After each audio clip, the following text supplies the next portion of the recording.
Hello everyone and welcome back to the channel, to the usual content.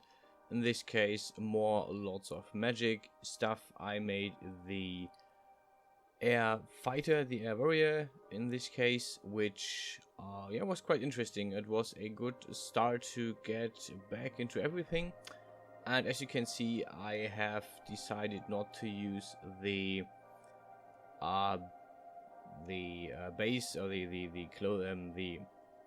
full body suit for Genesis 2 male. Instead, I decided to start from the beginning.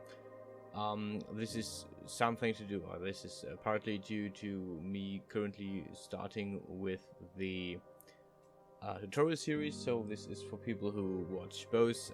They have a fresh look into stuff.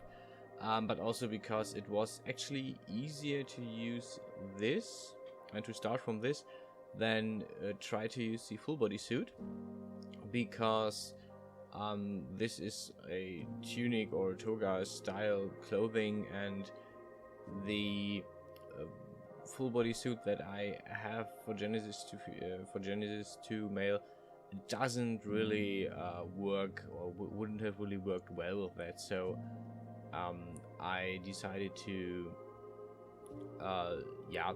build this one from scratch. As you can see, I've started with a cylinder, and first I modeled meshed the skirt part, and the over the shoulder part is what I did secondly.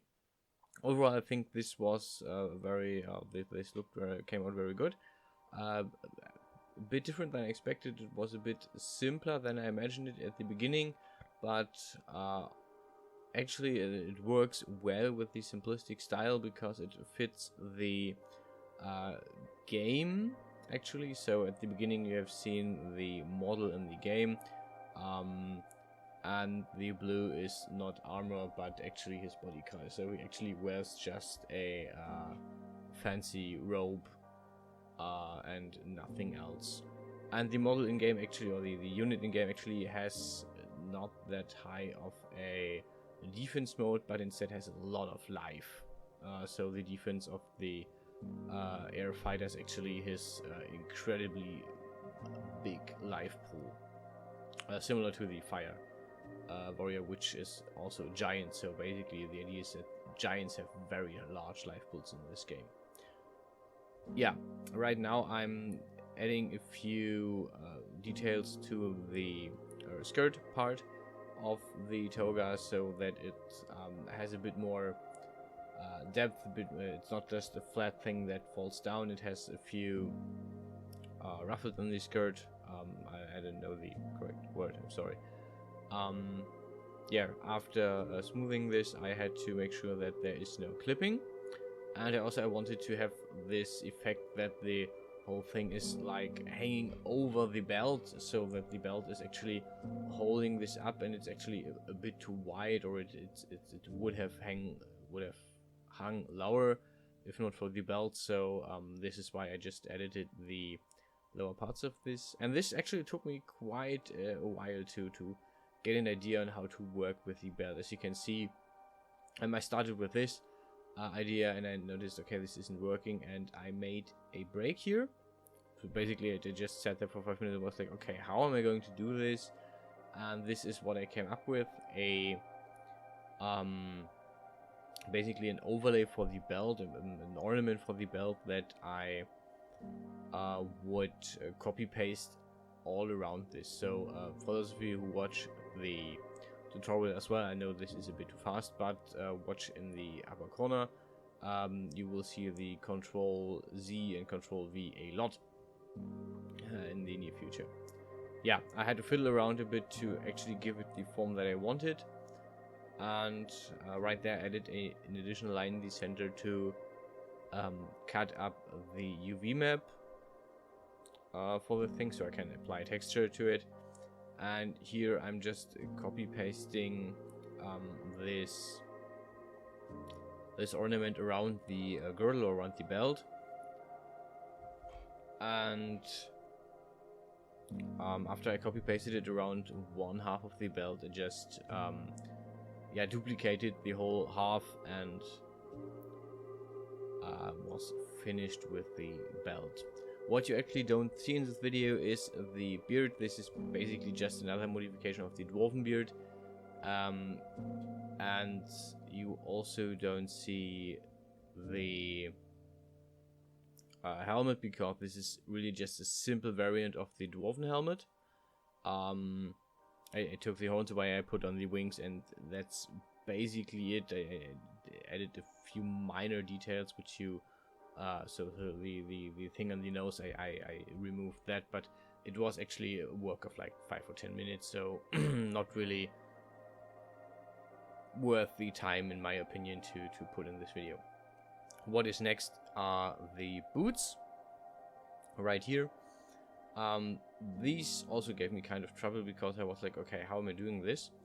And I thought about copy pasting the shamanistic leg wear, but this would have been for Genesis 2 female, and I would have most likely had to edit this a lot to the already smoothed down version, to a lot to fit Genesis 2 male. So I decided I'm going to do this from scratch, which also gave me quite some trouble, because I had little to no idea how to start on this.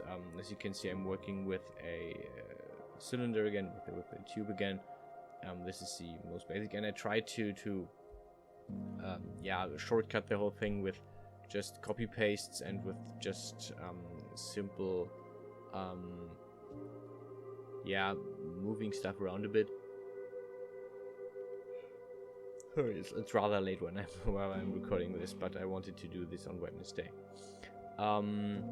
So today, and I decided that I want to have it in one piece, so copy pasting wouldn't have worked, and I had to first use the extrusion tool to make more of these tubes, basically. Cut out the middle parts, and then we're going into the long part of just using the extrusion tool to make these cross lines. And it looks rather fast, but it took me, actually this took the longest time on the boots, to be honest.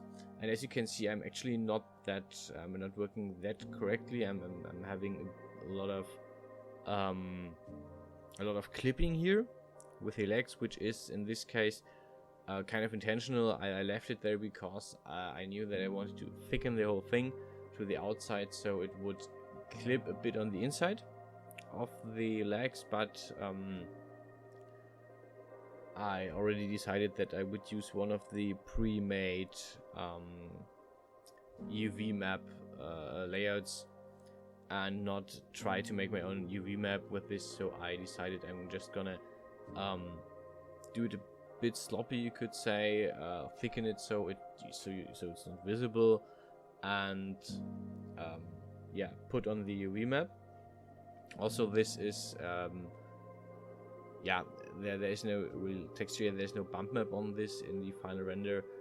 I thought about putting on the leather bump map that I have, but I actually think I need to sit down and make another one or two, because I only have one. I use it for everything, and I'm not really satisfied with currently just having one bump map for everything. So this is something I have to rectify.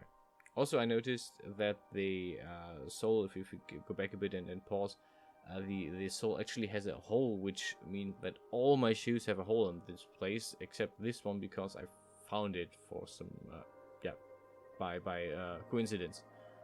So this is something that will happen if you work with 3D. You will find a problem in a model when rendering, or when reworking it, or when reusing it. And the secret is, if you didn't notice this, nobody else will. If you didn't notice, hey, there's thing in my render and it doesn't work and it looks weird, then yeah, nobody else will, most likely. I'm not saying nobody will, but most likely nobody will see a mistake, except for you.